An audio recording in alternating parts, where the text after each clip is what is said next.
네, 안녕하세요. 디파이농부 조선생입니다. 오늘도 동환님과 함께 한 주간의 이제 비트코인 뉴스를 알아보는 시간입니다. 한 주간 이제 비트코인이 여러 가지 사건 때문에 출렁출렁 했습니다. 이에 따라서 많은 시청자분들께서 많이 불안한 감이 좀 있을 것 같습니다. 그래서 오늘 우리가 정한 타이틀은 바로 걱정 마, 다 괜찮을 거야 라고 하는 주제로 갖고 와봤습니다. 안녕하세요, 동환님. 네, 안녕하세요. 네, 한 주간 잘 지내셨나요? 이번 주엔 막 그렇게 심한 하락이 없었어서, 근데 이제 사실 쉽지 않죠. 어저께, 그저께 갑자기 가격이 내려가면서, 이게 이런 방향이 아닌데, 왜 내려가지? 불안함을 저도 느끼고 있었고, 사실 이제 어제, 그제 사이에 전화를 되게 많이 받았어요. 이거 시즌 오프 아니에요? 이런 전화였어요. 여기까지 아니냐? 비트코인 이제 내려가는 거 아니냐? 이런 불안감이 시장에 좀 많은 것 같고요. 그래서 한번 좀 오늘은 여러 가지 장표들과 아주 입체적인 분석을 준비해봤습니다. 저는 개인적으로 월요일부터 수요일까지는 기분이 매우 좋았고요. 목요일부터 금요일까지 기분이 좀 안 좋아지고 있습니다. 비트코인이 월요일부터 잘 오르더라고요. 그래서 네. 기분이 너무 좋다 이랬는데 목요일부터 갑자기 쭉쭉쭉 흐르더니 지금 불안감을 좀 조성하고 있어서 조금 많은 분들도 공감을 좀 하실 것 같습니다. 그러면 이제 한 주간 비트코인이 왜 이렇게 좀 등락이 있었는지 한번 설명 부탁드릴게요. 일단은 뭐 주초에 너무 좋았죠. 주말부터 갑자기 진짜 중동 전쟁 나는 거 아닌가 싶었는데 내려갔던 게 갑자기 막 올라가더니 그때부터 또 막 가격이 계속 높게 유지가 됐는데요. 일단은 주초에 올라갔던 거는 이스라엘과 이란이 사실 저저번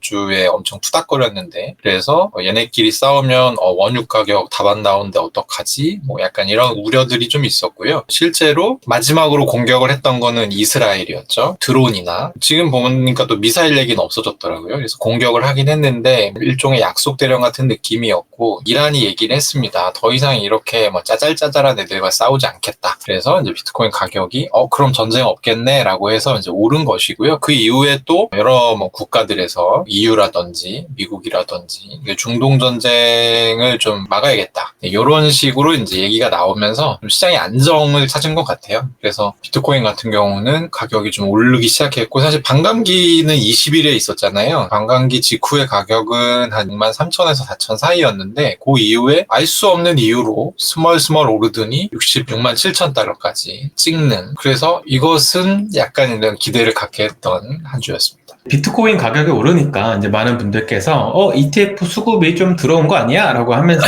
좀 기대를 좀 많이 했습니다. 근데 우리의 기대와 다르게 수급이 매우 좀 안 좋아지고 있습니다. 이거 어떻게 보시나요, 동환님? 일단은 4월 달은 사실 ETF가 굉장히 자금 유입이 좀 애매했어요. 들어갔다 나갔다 들어갔다 나갔다. 이게 3개월 기준으로는 120억 달러가 들어왔거든요. 근데 사실 4개월이 다 되어 가고 있는데 그 한 달 사이에 늘어난 금액이 한 3억 달러 정도밖에 안 돼요. 지금 총액이 아마 123억 달러 정도 ETF로 유입이 된 걸로 나올 거고, 그 얘기인 즉슨 4월 달에는 들기도 하고 나기도 했다는 거죠. 그래서 주목할 만한 거는 19일, 20일, 23일 이렇게 이제 3일 연속으로 유입이 있었습니다. 한참 이제 비트코인 가격이 엄청 가파르게 올라서 막 66K, 67K 이렇게 갔었던 시기고요. 이게 실제로 그래서 ETF 매수세가 들어온다 이랬는데 바로 24일 최근 가격 대비해서는 좀 많이 유출이 됐어요. 유출이 나오면서 가격이 많이 떨어졌죠. 그래서 오늘 지표도 지금 거의 나온 상태인데, 오늘은 어제보다 더 큰 규모의 유출이 있었던 것으로 나오고 있고, 미국 시간으로 목요일 기준으로는 피델리티가 처음으로 순유출이 나왔습니다. 그리고 IBIT, 블랙록 같은 경우는 이틀 연속 유입량이 제로를 기록을 했어요. 그래서 사실 지금 ETF 지표로 보면 굉장히 안 좋은 상황이다. 매수세가 꾸준히 들어와서 정고점도 넘고 뭐 이런 좋은 일들이 많았는데 이 매수세가 확연하게 줄어드는 그런 양상을 보이고 있다. 이렇게 정리할 수 있겠습니다. ETF의 이제 퍼포먼스가 좀 안 좋고, 또 홍콩의 ETF가 4월 30일에 이제 개시되다 보니까 우리 에릭 발추나스가 발등에 좀 불이 떨어진 것 같습니다. 그러면서 오늘 아침에 이런 어떤 트윗을 하나 올리셨어요. 그것은 뭐냐면 미국의 이제 비트코인 현물 ETF가 안 좋은 게 아니다. 71일 동안 한번 퍼포먼스를 봐봐라. 그 상위에 있는 IBIT와 FBTC가 얼마나 많이 자산을 끌고 왔는지 한번 봐라. 이게 대단한 거다라고 하면서 지금 비트코인이 ETF가 살짝 주춤하지만 전체적인 그림으로 봤었을 때는 다른 ETF 대비 월등히 아웃 퍼포먼스 하고 있다라고 좀 올리셨습니다. 이거 어떻게 생각하시나요? 저는 너무 정확한 지적이고, 근데 현재 상황에서 비트코인 투자자들이 생각하기에는 저거는 이제 과거 얘기인 거예요. 지금 투자자들은 나는 이미 6만 달러 이상에서 샀는데 이제 앞으로 더 돈이 들어오는 게 나한테는 더 중요하다. 에릭 발추나스는 사실 ETF 전문 애널리스트이기 때문에 약간의 이해관계가 있어요. 그러니까 ETF 시장이 잘 되면 잘 될수록 이 사람의 밥벌이가 굉장히 공고해지는 그런 측면이 있기 때문에 나름대로 쉴링을 한 거죠. ETF가 잘못된 게 아니다 이런 얘기를 했는데, 사실 지금 시장의 투자자들이 관심이 있는 거는 지금 시점에서 추가로 돈이 더 들어오느냐 마느냐, 이 문제가 아닐까 싶습니다. 우리는 사실 미래를 먹고 사는 사람들이기 때문에 과거는 이제 필요 없다는 말씀이었던 것 같습니다. 그러고 나서 그러면 비트코인이 위험한 거 아니냐라는 이야기를 좀 많이 하실 것 같아요. 이거 네. 어떻게 좀 해석해야 되나요? 그래서 오늘은 제가 평소에 잘 얘기 안 하는 여러 가지 이제 온체인 지표들을 갖고 왔습니다. 요 장표는 피델리티라고 해서 FBTC를 발행한 회사기도 하고 미국에서 세 손가락 안에 드는 자산 운용사죠. 특이하게 온체인 지표로 레포트를 냈더라고요. 그래서 분기 레포트를 내고 있어요. 먼저 보시는 지금 이 우중충한 그림은 비트코인이 거래소에 얼마만큼 있는지 요거를 나타낸 지표입니다. 지금 역사적으로 보면 빨간 선이 있잖아요. 저기가 위험 라인이에요. 저거 이상으로 거래소에 비트코인이 많아지면 위험하다. 이런 라인인데, 사실 역사적인 라인은 레드 라인인데 저희가 좀 봐야 되는 거는 정고점 라인이죠. 정고점 라인. 그래서 마우스 커서가 움직이는 그 봉우리. 그리고 이제 보수적으로 보면 저는 저기서 70% 정도 봅니다. 왜냐면 이게 지금 점점 낮아지고 있는 추세이기 때문에 그 라인을 터치를 했을 때는 좀 위험할 수 있다. 근데 지금 장표상 보면 아직 그 라인에 도달을 못했다는 걸 알 수 있죠. 최근에는 또 거래소에서 또 비트코인이 빠져나가는 추세이기 때문에 어떤 거래소에 남아있는 비트코인이 너무 많아서 이게 일거에 그냥 매도 폭탄으로 쏟아질 수 있다. 이런 리스크는 좀 없는 상황인 것 같습니다. 제가 이 장표를 잘 몰라서 그러는데 결국 화면에 보이시는 CEX, 즉 중앙거래소에 비트코인이 많이 몰리게 되면은 결국 사람들이 비트코인을 시장에 팔 것이고 그에 따라서 가격이 내려갈 것이다 라고 하는 해석으로 좀 이해해도 되는 건가요? 맞습니다. 근데 사실 이 장표는 그 밑에 있는 초록선 있잖아요. 초록선이 더 중요해요. 왜냐하면 초록선 밑에서 비트코인을 사면 무조건 이득을 본다. 약간 이런 의미가 더 강하기 때문에. 근데 어쨌든 리저브 리스크라고 좀 이름을 붙여놨기 때문에 이게 이제 거래소에 비트코인이 많이 몰리는 것은 위험 신호다. 이런 건데 아직 그 위험한 지점까지는 도달하지 않았다. 요게 네. 차트를 보면 이게 얼추 맞는 것 같습니다. 이제 2018년도에 굉장히 큰 하락이 한번 있었죠. 네. 그러고 나서 2022년도에 이제 큰 하락이 또 있었습니다. 이걸 보면 얼추 이 도표가 나타나는 것이 결과적으로 CEX의 비트코인이 이제 몰리면 꽤나 많은 가격 하락이 좀 생긴다라고 좀 볼 수 있는데 지금 우리는 2022년도에 한 60% 정도까지 온 것 같습니다. 그래서 아직 위험한 신호가 아니다라고 이제 해석을 할 수 있을 것 같고, 그 다음 지표는 스톡 투 플로우라고 하는 지표죠. 이 동환님이 한번 설명 부탁드릴게요. 스톡 투 플로우는 사실 이제 그 시중에서 유통되는 자산 대비해서 가격이 어디까지 올라갈 수 있냐 이런 의미인데요. 사실 저번 상승장이 엄청 잘 맞춰가지고 유명해진 지표죠. 그리고 플랜 B라고 하는 그 트위터의 방구석 애널리스트인데 엄청 유명해졌죠. 요 지표 하나로 되게 유명해졌습니다. 그래서 이거는 제가 보기에는 그렇게 지금 시장에는 맞는 지표는 아닌 것 같은데, 어쨌든 피델리티는 스톡 투 플로우도 분석을 했더라고요. 또 보시면 빨간색은 언더밸류, 그리고 초록색은 오버밸류 되어 있습니다. 그래서 지금은 어쨌든 언더밸류 상황이고 추가로 가격이 올라갈 가능성이 높다는 것이죠. 그래서 지표를 밀고 있는 플랜 B 본인 자신도 사실 10만 달러 이상으로 아마 비트코인 가격이 갈 것 같다, 이런 얘기를 최근에 했었는데, 일단 그런 상황입니다. 전혀 위험하지 않다. 스톡 투 플로우로 봤을 때. 제가 이걸 딱 봤을 때는 딱 두 개 연도만 보면 됩니다. 2018년과 2022년도. 2018년도에는 꽤나 정확했던 것 같습니다. 오버밸류가 돼서 이제 하락이 크게 왔었었고, 근데 2022년도 보면은 이게 사실 오버밸류가 아니잖아요. 언더밸류잖아요. 근데도 사실 시장이 좀 붕괴가 됐었는데, 요거는 혹시 어떻게 해석해야 되나요? 그 2021년에 4월에 한 번 있고 11월에 한 번 피크가 있었죠. 그래서 역사적인 최고점은 11월이었는데 보면은 21년에는 얼추 맞췄다고 볼 수 있어요. 왜냐면 이제 초록색에 갔잖아요. 근데 이 두 번째 고점은 거의 이제 맞추지 못한 거죠. 그래서 저도 사실은 별로 가중치를 두고 있지 않은 지표인데 어쨌든 피델리티에서는 요게 아직 언더밸류이기 때문에 괜찮다. 뭐 이렇게 이제 해석을 했습니다.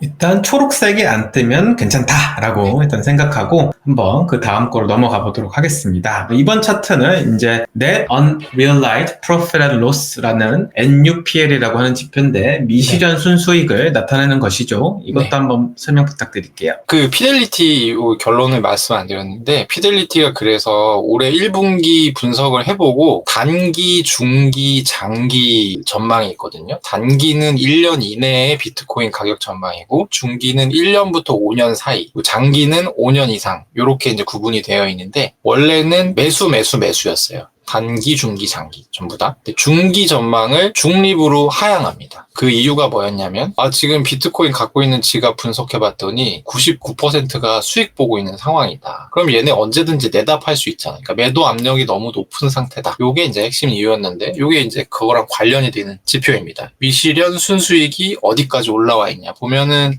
아주 바늘같이 약간 민트색이라고 해야 되나요? 하늘색 비슷한 것들이 있죠, 지금 피크들이. 그쵸? 그리고 이제 21년은 사실 보이지도 않습니다, 그게. 초록색 정도가 되면 사실 위험 구간이라고 봐야 될 것 같은데, 저희는 지금 초록색 구간에 이미 도달했습니다. 그래서 요거는 좀 주의가 필요하다. 그러니까 이게 지금 왜 시즌 종료 아니에요? 라는 물음이 나오냐면, 다들 사실은 돈을 많이 번 상태고, 여기서 그냥 언제든지 갖고 있는 자산 다 던질 수 있는 상태이기 때문에, 이거 한 번에 던지면 이제 훅 내려간다 이거죠. 그래서 그런 얘기들이 나오고 있는 것 같습니다. 미련 없이 보내줄 수 있는 상태다. 언제든지. 제가 뭐 한 5% 정도 떨어졌지만 그래도 이득 봤으니까 잘 보내줄게 라고 하면서 시장에다 내다팔 수 있는 상태이기 때문에 좀 주의가 좀 필요하다라고 정리하면 좀 될 것 같습니다. 근데 전 개인적으로 이 부분이 가장 재밌는 것 같아요. 밑에 빨간색은 capitulation, 그 다음에 그 주황색은 hope and fear잖아요. 희망과 어떤 공포가 네. 공존하는 하나의 구간이다. 그 다음에 이제 노란색은 이제 긍정적인 시그널 이고 초록색이 조금 재밌는데 바로 믿음과 이제 부정을 하기 시작하는 구간이다. 지금 우리랑 똑같은 것 같아요. 비트코인 그렇죠. 올라갑니다. 믿음도 있고 이거 이제 불안한데 라고 하면서 이제 부정을 하기도 하잖아요. 이게 재밌는 게 뭐냐면 여자친구랑 헤어졌을 때 남성들이 겪는 그 감정적인 변화랑도 비슷한 것 같아요.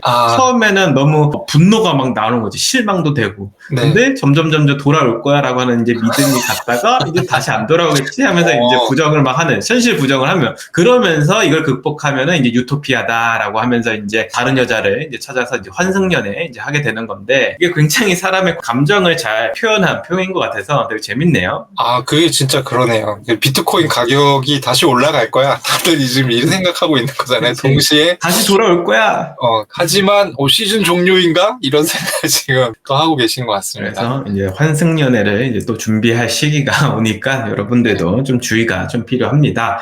네, 그 다음 차트를 보겠습니다. 이 차트는 이제 시가총액 대비 실현 시총 비율이 얼마나 되는지 나타내는 표입니다. 이것도 한번 분석 부탁드릴게요. 이 지표는 굉장히 유명한 지표고요. 이 지표도 사실은 매도보다는 매수에 굉장히 특화되어 있는 지표입니다. 보시면 하단에 이제 0의 초록색이 이렇게 선이 있잖아요. 저 아래서 사면은 역사적으로 모두가 먹었습니다. 한 번도 틀린 적이 없어요. 이 가장 비근한 예로는 22년 말 비트코인 가격 15,000불 할 때, 저 때 이제 저도 보고 사야 되나 말아야 되나 했는데 어쨌든 제가 기준할 때는 지표가 몇 개가 중첩돼야 저는 사거든요. 근데 좀 애매해서 안 샀었는데 샀었으면 참 좋았겠다라는 생각이 들고, 어쨌든 지금 저희가 지표를 보는 거는 팔아야 되냐 말아야 되냐를 보는 거니까 보면은 약간 애매합니다. 왜냐하면 원래는 이게 이제 7이 역사적 고점에 해당하는 수치거든요. 이 스코어가 7일 때는 무조건 팔아야 되는 거예요. 근데 21년 고점에서 보면 마지막 피크는 4보다 조금 낮았어요. 그래서 저는 아주 보수적인 관점으로는 3부터 매도를 준비해야 된다라고 하는데 이미 3은 넘어섰거든요. 그래서 사실 이것도 조금 애매하다. 그래서 아주 클리어하게 우리가 굉장히 괜찮은 상태고 비트코인 충분히 상승할 수 있다, 이런 얘기를 드리기보다는 지금 다 애매하게 걸쳐져 있기 때문에 사실은 시즌 종료 아니냐, 팔아야 되는 거 아니냐, 이런 얘기가 나오고 있다. 그래서 이제 사실 좀 주의를 해야 되는 구간은 맞는 것 같습니다.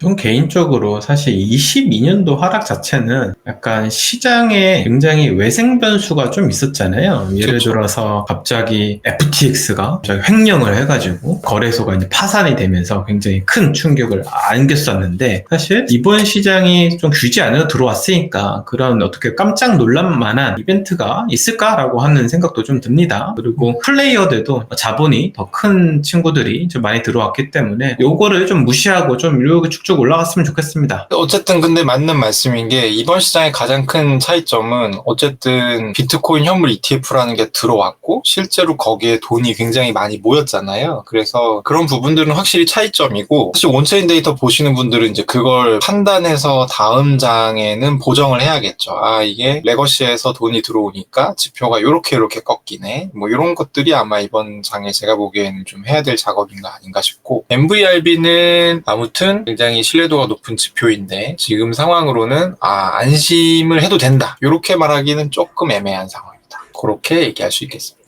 다음 잔표는 이제 비트코인의 시가총액을 이제 해시레이트로 이제 나눠서 이제 보는 지표입니다. 이거 한번 해석 부탁드리겠습니다. 이게 이제 제목이 야드스틱이라고 하는 지표인데요. 이거는 뭐냐면 우리가 이제 주식할 때 주가 수익 비율, 보통 PE라고 부르는데 시총 대비 이제 얘가 이익을 얼마나 내고 있느냐. 사실 주식이라는 거는 개별 주식당 이익 단가가 나오잖아요. 계산이 되니까. 그런 비슷한 개념으로 했는데, 그러면 이제 주가 수익을 뭘로 쳤냐면 네트워크 보안 비용인 해시레이트라는 게 있습니다. 비트코인 채굴에 얼마나 많은 컴퓨팅 파워가 소비되고 있느냐, 이거 이제 해시레이트인데요. 이것도 사실 생각보다 잘 맞습니다. 그래서 역사적으로 보면 이 지표가 마이너스 1 이하면 싸다, 그냥 싸, 이렇게 얘기하는데 실제로 보면 싸다고 얘기할 수 있는 그런 구간들입니다. 근데 지금 현재 가격은 꽤 올라와 있는 상황이죠. 1.5 이상으로 올라와 있는 상황이고, 이것이 의미하는 바는 뭐냐면 2024년 이후에 비트코인은 한 번도 싼 적이 없다는 거예요. 2024년 가격이 사실 46,000달러였나요? 1월 1일 가격이. 그래서 거기서부터 지금 한 50% 정도 오른 상황이거든요, 가격이. 근데 그때 이후로 야디스틱 지표로 봤을 때는 싸다고 말할 수 있는 가격은 없었다. 시즌 종료를 그렇다고 해서 말하기는 좀 애매하고, 왜냐면 여기 보면 막 불기둥같이 올라가 있는 거 있잖아요. 이런 상황이랑은 또 거리가 멀거든요, 지금 가격은. 그래서 조금 지켜볼 필요가 있다, 이렇게 말씀드릴 수 있을 것 같습니다. 어떻게 보면 모든 지표 자체가 고점은 아닌데 그렇다고 저점도 아니다. 그래서 어떻게 보면 중간 정도 와 있다라고 좀 보여지는 지표들이 좀 많은 것 같습니다. 그러면 마지막 지표로서 이거 한번 같이 얘기해 보시죠. 이거는 나중에 제가 유튜브를 하게 되면 첫 번째 게시물로 써야겠다라고 아껴놨던 이제 나름의 노하우입니다. 먼저 해설을 좀 드리면 요 민트색 선이 비트코인 가격입니다. 그리고 주황색 선은 미국채 3개월 수익률, 파란색 선은 미국채 2년물 수익률이에요. 그래서 요거는 제가 투자할 때 되게 정말 중요하게 생각하는 건데요. 어떤 논리를 갖고 있냐면 비트코인 가격은 금리 인상 가능성이 제로일 때 올라가기 시작한다. 근데 이게 3개월물과 2년물의 수익률이 교차하는 시점이 있거든요. 이게 한 2020년 이후부터는 거의 그대로 들어맞는데, 요거 지금 조 선생님이 클릭하신 부분은 교차라기보다는 붙었다 떨어진 거예요. 그래서 사실은 요때 가격이 크게 오른 거고, 교차를 해서 3년물 수익률, 그러니까 주황색 선이 파란색 선보다 위에 있는 구간에서는 비트코인 가격이 올라갑니다. 그게 언제냐면 저게 22년 12월 아마 제가 기억하기로 15일 정도인데 저때 역전됐어요. 그래서 저 샀거든요, 저때. 그리고 이 파란색 선이 주황색 선보다 위에 있을 때 비트코인 가격이 조정을 받습니다. 근데 이 파란색 선이 이 주황색 선보다 위에 있다는 내용은 뭐냐면 이때는 금리 인상이 가능하다는 거예요. 근데 요게 역전이 되면 한 번도 역사상 금리 인상이 나온 적이 없습니다. 어쨌든 이제 금리 인상이 가능한 시기와 불가능한 시기로 나눠서 그때마다 비트코인 가격이 이렇게 이제 반응을 한다, 이런 건데, 중요한 건 뭐냐면 최근에 이게 붙고 있어요. 파란색 선이 다시 위로 가려고 하고 있어요. 그러면 제가 기준할 때는 떨어질 수 있거든요. 그래서 지금은 좀 애매한 시기다라는 얘기가 저는 맞는 것 같고, 있고, 그리고 사실 이제 이게 붙었다가 역전이 될 수도 있지만 다시 이격을 벌리면서 떨어질 수도 있습니다. 그러면 또 가격이 올라요. 그 부분에서 지금 붙었다가 떨어졌잖아요. 그래서 이격이 벌어지면서 또 비트코인 가격이 올랐죠. 하여튼 그래서 요 지표로 봤을 때도 시즌 종료라고 말하기에는 아직 성급하지만 지금 좀 불안감을 느끼는 거는 충분히 리즈너블하다. 이렇게 말씀드릴 수 있겠습니다. 네, 어떻게 보면 이제 동환님께서는 이제 금리 인하 가능성에 대해서 이제 비트코인이 얼마나 좀 가격이 왔다 갔다 하는지를 추정하시는 것 같습니다. 네. 그래서 결과적으로 이분의 사실 손에 달려 있습니다. 우리 이제 비트코인은 투자 자산이기 때문에 또 금융 자산이기 때문에 매크로에 어떻게 보면 큰 영향을 이제 받고 있죠. 그 말은 즉슨 오늘 촬영일이 이제 2024년 이제 4월 26일 오전 11시 44분인데 오늘 오후 9시 반에 이제 PC가 발표가 되잖아요. 이거에 따라서 이제 비트코인 가격이 좀 많은 변동성을 좀 보일 것 같습니다. 어떻게 될 것 같으시나요? PC가 일단 불안한 지점은 뭐냐면 지금 너무 낮아요. 그러니까 지금 4월 발표니까 3월치가 나오는 건데요. 2월 PC가 2%대거든요. CPI는 3% 위로 올라온 지 오래됐는데 PC가 너무 낮고 지금 시장 예상치는 전년 대비 2.8% 정도로 나오고 있어요. 2.8% 위로 나오면 사실 둠스데이 가능성이 있습니다. 왜냐하면 파월이 CPI 난 모르겠고 PC 난 괜찮으니까 난 괜찮은 것 같아 이렇게 지금 다 뭉개왔거든요. 이거 좀 금리나 어려운 거 아니야? 라고 했을 때 파월이 그런 식으로 다 뭉개왔는데 까보니까 PC가 굉장히 높았다. 이러면 파월 굉장히 쪽팔리고 비트코인 가격도 그렇고 코스닥, 코스피, 나스닥 다 그냥 둠스데이 찍을 가능성이 있습니다. 네, 전 개인적으로 장기적으로 봤을 때 어떻게 보면 단기기도 하죠. 이제 5월 중순 정도에 결국 이더리움 ETF 승인 여부가 또 나오잖아요. 그렇죠. 사실 이게 안 될 가능성이 지금 굉장히 높아지고 있는 상황이에요. 근데 이게 사실 안 된다고 하면은 또 시장이 또 한번 출렁일 겁니다. 저는 이때 우리가 살 수 있는 좀 캐시를 좀 많이 좀 마련해야 된다 좀 생각하는 주의예요. 그래서 이번 사실 상승 하락은 별로 중요하지 않다고 생각하거든요. 왜냐하면 결과적으로 5월 중순 되면 또 이게 조정받을 거기 때문에 근데 그때의 조정이 이더리움에서는 꽤나 큰 조정을 받을 것 같아서 잘하면 2,000불 초반에도 좀 이더리움을 살 수 있는 마지막 탑승 기회가 아닐까 하고서 저는 좀 캐시를 지금 많이 좀 확보하려고 좀 노력하고 있습니다. 네, 오늘도 이제 한 주간의 비트코인 뉴스를 이제 동환님과 좀 알아봤습니다. 오늘도 여러분들께 좋은 콘텐츠를 공유할 수 있어서 굉장히 이제 행복했고요. 다음 주도 이제 여러분들에게 비트코인의 이제 뉴스를 전달드리도록 하겠습니다. 감사합니다. 빠이! 안녕.